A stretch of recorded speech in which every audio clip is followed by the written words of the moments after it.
ಇಂದೇ ಡೌನ್ಲೋಡ್ ಮಾಡಿ ಮತ್ತು ನಿಮ್ಮ ನೆಚ್ಚಿನ ಶೋಗಳನ್ನು ಆನಂದಿಸಿ.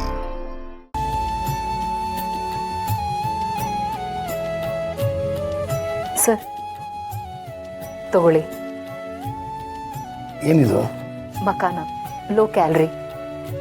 ಅಲ್ಲ, ಕ್ಯಾಲರಿ ಪ್ರೋಟೀನ್ ಎಲ್ಲ ಲೆಕ್ಕ ಹಾಕೊಂಡು ಊಟ ಮಾಡೋಕ್ಕಾಗುತ್ತಾ? ಖಂಡಿತ ಮಾಡಬೇಕಾಗತ್ತೆ ಸರ್. ಇದು ತಿನ್ನಿ, ತುಂಬ ಚೆನ್ನಾಗಿರುತ್ತೆ. ನಿಮ್ಗೆಷ್ಟು ಉಪ್ಪು ಬೇಕು, ನಿಮ್ಗೆಷ್ಟು ಖಾರ ಬೇಕು ಅನ್ನೋದೆಲ್ಲ ನನಗೆ ಚೆನ್ನಾಗಿ ಗೊತ್ತಿದೆ. ಅದನ್ನೆಲ್ಲ ನೋಡಿಕೊಂಡೇ ಸರಿಯಾಗಿ ಹಾಕಿದ್ದೀನಿ. ಪ್ರಪಂಚ ಬದಲಾಗ್ತಿದೆ, ಜೀವನ ಬದಲಾಗ್ತಿದೆ. ಹಾಗೆ ನಾವು ನಮ್ಮ ಜೀವನ ಶೈಲಿ ಕೂಡ ಬದಲಾಯಿಸ್ಕೊಳ್ಬೇಕು. ಆಗಲೇ ನಮ್ಮ ಆರೋಗ್ಯ ಚೆನ್ನಾಗಿರೋದು. ತಗೊಳ್ಳಿ. ಓಕೆ ಮೇಡಮ್, ನೀವು ಹೇಳಿದ್ಮೇಲೆ ಮುಗೀತು. ನಿಮ್ಮ ಮಾತು ಕೇಳದೇ ಇದ್ರೆ ಇನ್ನು ನನ್ನ ಅಳಿಯ ಸುಮ್ಮನೆ ಬಿಡ್ತಾನಾ? ಸರ್, ನಿಮ್ಮ ಹತ್ರ ಒಂದು ರಿಕ್ವೆಸ್ಟ್. ಏನದು? ದಯವಿಟ್ಟು ನೀವು ನನ್ನನ್ನು ಮೇಡಮ್ ಅಂತ ಕರಿಬೇಡಿ. ನೀವು ನನ್ನನ್ನು ಆ ರೀತಿ ಕರೆಯೋದು ನನಗೊಂಥರ ಮುಜುಗರ ಅಂತ ಅನ್ಸುತ್ತೆ. ನೀವು ನನ್ನ ಹೆಸರಿಡದೆ ಕರಿಬೋದು. ಸರಿ, ನಾನು ಇನ್ಮೇಲೆ ಜಾನ್ಕಿ ಅಂತಾನೆ ಕರಿತೀನಿ, ಓಕೆನಾ? ಸರಿ ಸರ್, ಆಗ್ಬೋದು. ಸರ್, ನೀವು ಸ್ನ್ಯಾಕ್ಸ್ ತಿನ್ನೋದಕ್ಕಿಂತ ಮುಂಚೆ ಒಂದ್ಸಾರಿ ನಿಮ್ಮ BP ಚೆಕ್ ಮಾಡಬೇಕು. ಮಾಡಿ, ಅದಕ್ಕೇನಂತೆ.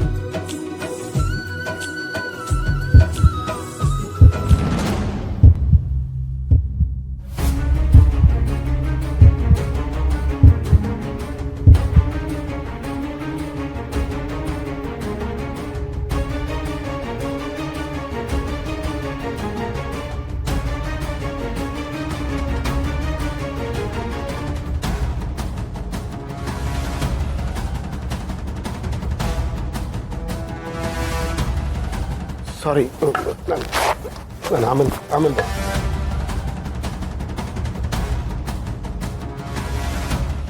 ನನ್ನನ್ನು ಪ್ರಾಣಕ್ಕಿಂತ ಹೆಚ್ಚಾಗಿ ಪ್ರೀತಿಸಿದವರು ನೀವು. ನಿಮ್ಮ ಎದೆ ಬಡಿತದಲ್ಲಿ ನಾನೇ ಇದ್ದೀನಿ ಅಂತ ಹೇಳ್ತಾ ಇದ್ದವರು ನೀವು. ಈಗ ಎಷ್ಟೋ ವರ್ಷಗಳಾದ ಮೇಲೆ ಇಷ್ಟು ಹತ್ತಿರದಿಂದ ನನ್ನ ಕಣ್ಗಳನ್ನು ನೋಡ್ತಿದ್ದೀರಾ. ನಿಮಗೆ ಹೀಗೆ ಅನ್ನಿಸ್ಬೋದು ಅಂತ ನನಗೆ ಗೊತ್ತಿತ್ತು. ಈ ಭಾವನೆಗೆ ಹೆಸರೇ ಇಲ್ಲ. ಹೀಗೆಲ್ಲ ಯಾಕೆ ಆಗ್ತಿದೆ ಅಂತ ನಿಮ್ಮ ಮನಸ್ಸಿನಲ್ಲೂ ಪ್ರಶ್ನೆ ಬರುತ್ತೆ.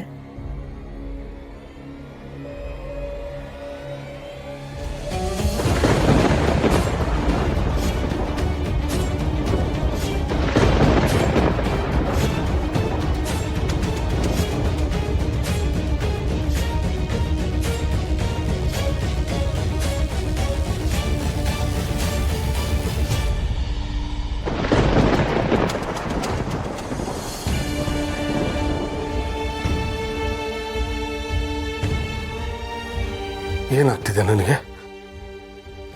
ಯಾವತ್ತು ಯಾರು ನೋಡಿದ್ರು ಹೀಗಾಗಿರ್ಲಿಲ್ಲ.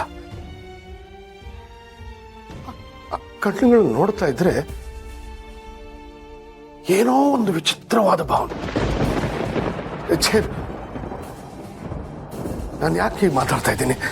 ಅವರು ನಾನು ನೋಡ್ಕೊಳಕ್ ಬಂದಿರೋರು, ಆದರೂ ಅವ್ರ ಕಣ್ಣುಗಳು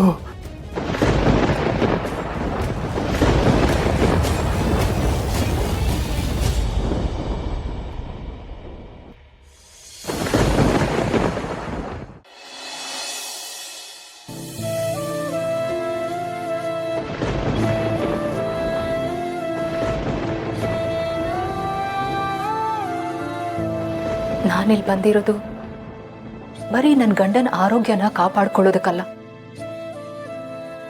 ಆ ವಿಜಯಾಂಬಿಕಾಯಿಂದ ನನ್ನ ಗಂಡನಿಗೆ ಯಾವ ಸಮಸ್ಯೆನೂ ಬರದೇ ಇರೋ ಹಾಗೆ ನಾನು ಅವ್ರನ್ನ ಕಾಪಾಡ್ಕೊಳ್ಬೇಕು. ಆದಷ್ಟು ಬೇಗ ಅವ್ರನ್ನ ಈ ಸುಳಿಯಿಂದ ಪಾರು ಮಾಡಬೇಕು. ಇದೆಲ್ಲ ಆ ವಿಜಯಾಂಬಿಕನ್ ಪಿತೂರಿ ಅಂತ ನನಗೆ ಚೆನ್ನಾಗಿ ಗೊತ್ತು. ಆದ್ರೆ ಇದನ್ನ ಸಾಕ್ಷಿ ಸಮೇತ ಬಯಲಿಗೆ ಎಳಿಬೇಕು.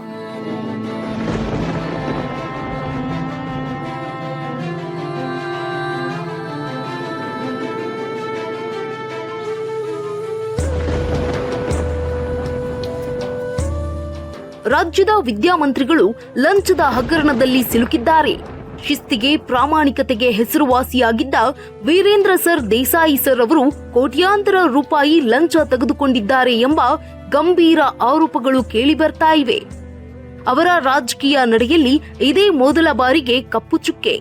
30 ಕೋಟಿ ಹಗರಣ, ವಿದ್ಯಾಮಂತ್ರಿಗಳ ಜೇಬಿಗೆ ಕೋಟಿ ಕೋಟಿ ದುಡ್ಡು.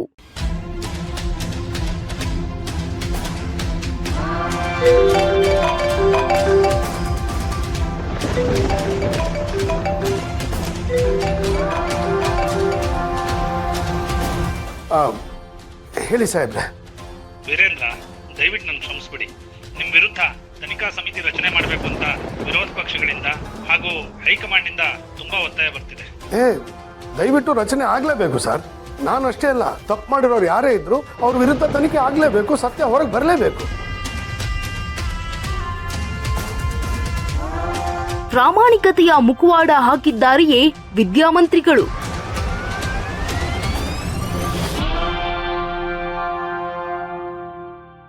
ಯಾವುದೇ ಅಪವಾದಗಳು ಬಂದರೂ ಅದ್ರ ಬಗ್ಗೆ ಆಳವಾದ ತನಿಖೆ ಆಗಬೇಕು. ಸತ್ಯ ಏನು ಅನ್ನೋದು ಪ್ರಪಂಚಕ್ಕೆ ಗೊತ್ತಾಗಬೇಕು. ಆದರೆ ನನ್ನ ಮೇಲೆ ಅಪವಾದ ಬಂದಾಗ ನಿಮ್ಗೆ ತಾಳ್ಮೆನೇ ಇರಲಿಲ್ವಲ್ಲ ವೀರು?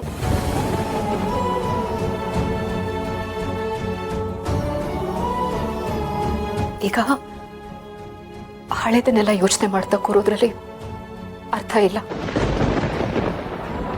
ನಾನು ನನ್ನ ಗಂಡನ್ನ ಕಾಪಾಡ್ಕೊಳ್ಬೇಕು. ಅವರು ಅಪರಂಜಿ ಅಂತವ್ರು, ಅವ್ರ ಮೇಲೆ ಯಾವ ಅಪವಾದನೂ ಬರ್ದೇ ಇರೋ ಹಾಗೆ ನಾನು ನೋಡ್ಕೊಳ್ಬೇಕು.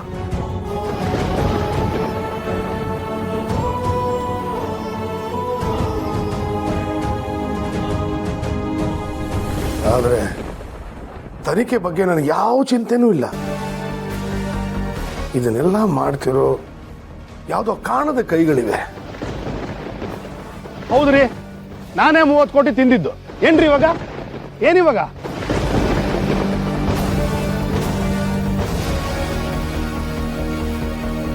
ಆ ಕೈಗಳನ್ನು ಹೊರತರಬೇಕು ಅಂದ್ರೆ ಆ ಭಗವಂತ ಯಾವುದೋ ಒಂದು ರೂಪದಲ್ಲಿ ನನ್ನ ಜೊತೆ ಇರ್ತಾನೆ, ನನ್ನ ಜೊತೆ ಬರ್ತಾನೆ.